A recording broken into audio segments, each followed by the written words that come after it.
Bienvenue. Aujourd'hui, on plonge dans Django Unchained, le western audacieux de Quentin Tarantino. Un film qui nous confronte de manière assez frontale au sud esclavagiste américain. Oui, bonjour. Et c'est un film qui ne laisse pas indifférent, c'est certain. Exactement. Notre objectif, c'est un peu de décortiquer comment Tarantino utilise cette violence très stylisée, sa façon bien à lui de réécrire l'histoire, et puis ce personnage de héros marginal. Pour nous livrer un film qui est à la fois un grand spectacle et une charge politique assez forte. C'est ça. Et il nous attrape d'emblée par l'excès, par cette stylisation, transformant la violence en un vrai langage cinématographique. Alors parlons-en de cette violence. C'est une signature Tarantino, bien sûr, mais ici, elle semble particulièrement exacerbée, non ? Ah oui, carrément. C'est graphique, c'est hyperbolique. Par moments, c'est presque une chorégraphie macabre.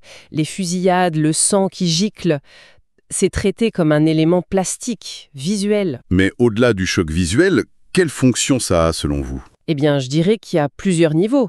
D'abord, c'est clair, ça vise à montrer la brutalité brute du système esclavagiste, sans adoucir les angles. On pense au combat de Mendingo, par exemple, ou au châtiment. Oui, voilà, ces scènes sont là pour ça. Le film ne cherche pas l'euphémisme, c'est certain. Mais ce qui est fascinant, c'est la bascule, le moment où ça change de camp, en quelque sorte. La bascule ?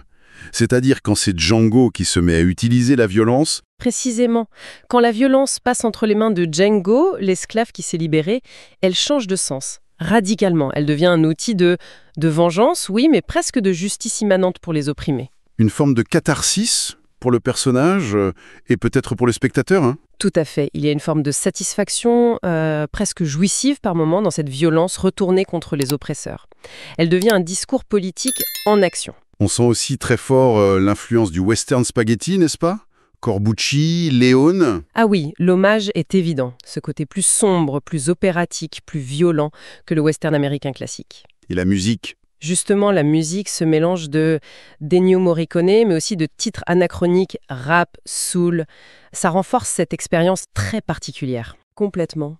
Ça participe à cette stylisation extrême. Donc, pour résumer sur ce point, la violence sert à la fois à montrer l'horreur, à légitimer la revanche du héros, et finalement à redéfinir le genre du western avec un héros noir. Et cette façon de jouer avec les codes du genre, ça nous amène assez naturellement à l'autre aspect clé, le rapport à l'histoire, le révisionnisme historique. Oui, c'est une autre constante chez Tarantino, on l'avait vu avec Inglourious Basterds.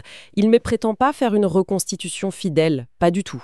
C'est plutôt une sorte de contre-histoire, une fantaisie. C'est ça, une fantaisie de libération. Il construit une fiction qui prend racine dans l'histoire, mais pour la tordre, pour la réimaginer. Candyland, la plantation de Calvin Candy, en est l'exemple parfait. C'est un microcosme d'horreur, de perversion. De pouvoir sadique, de déshumanisation totale, c'est des pans sans phare. Mais l'originalité profonde, c'est l'inversion du récit habituel. C'est-à-dire ? L'esclave n'est plus juste une victime passive subissant l'histoire. Ici, Django devient le protagoniste actif. C'est lui qui agit, qui détruit ses oppresseurs. Il prend l'histoire en main, littéralement. L'intention, ce n'est donc pas de remplacer l'histoire réelle. Non, je ne pense pas. C'est plutôt d'ouvrir un espace dans l'imaginaire collectif. Poser la question « et si ?» Offrir une forme de réparation symbolique, une revanche par la fiction, là où l'histoire a été tragique. C'est une manière très tarantinienne de confronter le passé. Et au centre de tout ça, il y a Django. Un personnage fascinant. Libéré par Schultz, il est entre deux mondes. Exactement. C'est un outsider par excellence. Il n'est plus esclave, mais il n'est évidemment pas accepté dans le monde des Blancs. Et cette position marginale, ça devient sa force. Sa motivation première reste très personnelle, non ? Sauver sa femme, Brumilda. Oui, absolument. Le moteur, c'est l'amour. Ça donne une dimension épique, presque romanesque à sa quête. Mais cette quête privée prend une dimension politique énorme. Ah oui ? En quoi ? En cherchant à libérer sa femme, il défie frontalement tout l'ordre raciste. Sa lutte pour l'amour devient, de fait, une lutte pour la liberté. La sienne, celle de Bromilda, est par extension une forme de symbole. Et le docteur Schultz dans tout ça ? Son rôle est crucial. Essentiel. Ce n'est pas juste un faire-valoir, c'est un mentor. Il lui apprend le métier de chasseur de primes, mais surtout, Il lui donne du respect. team mental, symbolique. C'est intéressant ce contraste avec le héros de western classique. Django ne vient pas restaurer un ordre, il vient le dynamiter. C'est tout à fait ça.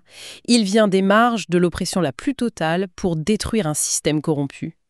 Il incarne à la fois le vengeur, l'amant fidèle et le libérateur.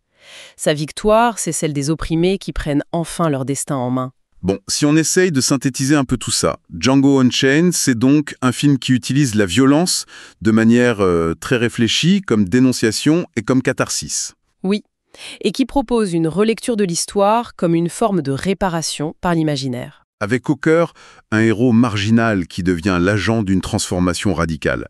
L'impact visé est plus émotionnel, réflexif qu'une leçon d'histoire pure. C'est une excellente synthèse. Chez Tarantino, le cinéma devient vraiment cet espace où on peut imaginer une revanche sur l'histoire, où une forme de justice poétique peut s'accomplir par le spectacle. C'est puissant. Ce qui nous amène peut-être à une dernière question, une réflexion à emporter. Oui, parce qu'au-delà de savoir si c'est historiquement juste ou si on aime le style, la question qui reste, c'est qu'est-ce que ça fait, au fond, d'utiliser une vengeance fictive aussi flamboyante pour traiter de traumatismes historiques réels ? Est-ce que cette fantaisie permet une vraie libération émotionnelle? Ou est-ce qu'elle risque peut-être de simplifier, voire d'occulter un peu la complexité, la douleur de l'histoire telle qu'elle a été vécue? C'est une question qui mérite sans doute d'être posée.